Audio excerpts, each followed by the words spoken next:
Welcome to the first episode of DiSeculared.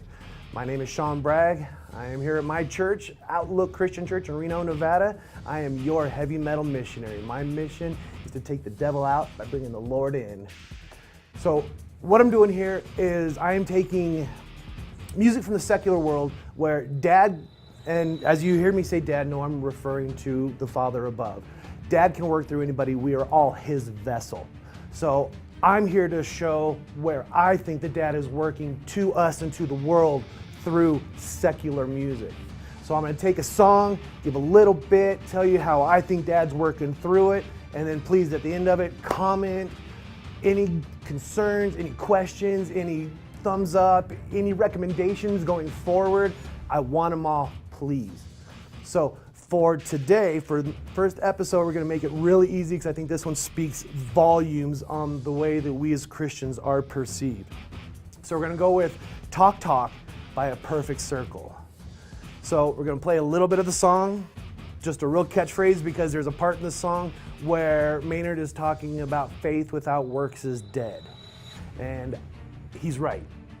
And I'm going to tell you why. Works is talk without works is faith without works is dead, dead, dead, dead. Talking like Jesus, try walking like Jesus. All right, welcome back.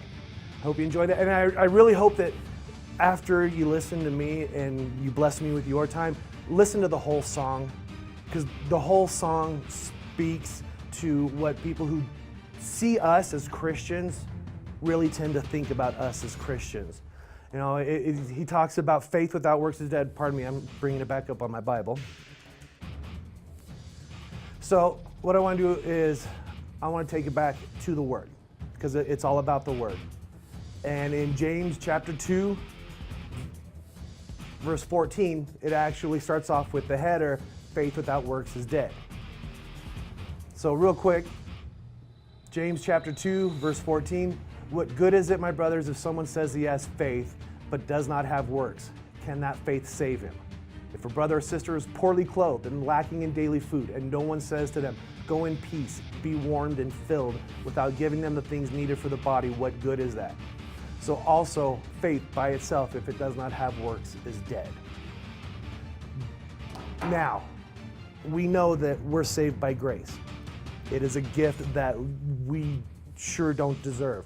But by Christ dying on the cross for us, by being sacrificed for us and being resurrected on the third day, we who accept that and believe that and love and live off of that, we're saved. But that's not where it's supposed to stop.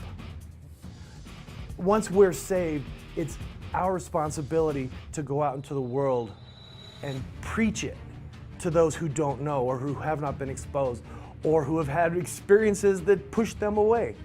Because I have a saying that you can lead a horse to water, but you can't make him drink. And I'll take it one step further. If you try and hold that horse's head in the water, you're going to end up killing that horse. And unfortunately, that's what we as Christians sometimes tend to do with non-believers or people who had experiences where they're not quite sure, questioning. You know, we try and beat them over the head with Bibles. We scare them away. And that's not what we're here to do. We're here to love. And we're also here to be lights on the mountaintop. So I want to take one more time, open it up to Matthew chapter 5, verse 14. Matthew chapter 5, verse 14 says, you are the light of the world. A city set on a hill cannot be hidden. Nor do people light a lamp and put it under a basket, but on a stand, and give light to all in the house. We are the light. That's what Maynard is saying. Maynard is saying, you know, show me the light, because what we tend to show as Christians sometimes is a little bit of darkness, you know, not intentional. We tend to huddle in our churches around people that we know, people that we trust, people that look right, people who dress right. And that, where the faith dies is when we don't spread it. Because you and I, brothers and sisters, we have the faith in us. We're not going to die. But when this shell goes, if we have not been that light, all the people around, all they know about Christianity and about Christians is what they see. What they see us do, what they hear us say. They don't know what's in our hearts. They don't know what's in our minds unless we say it to them, unless we do it to them, unless we stop on the side of the road and help them change a tire. Then when they offer you $5, you say, you know what? No, God bless. And we plant that seed because that's what we're here to do. We can't bring anybody to the Lord. All we can do is plant a seed, and then the Lord will water it and He will bring it to fruit. So I just want to say in closing, thank you for this opportunity.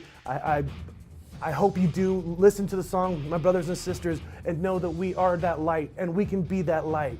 And Maynard, if this catches you, brother, I would love to sit down and have a talk with you. I want to know where you're coming from, brother. And I want to make a quick shout out to September Sky. They are an awesome band who's bringing the light to the darkness. And Disciple, love you, brothers. I can't wait to see you at Joshua Fest this year. Saw you last year and just loved it. So remember, take the devil out by bringing the Lord in. Rock on, brothers and sisters!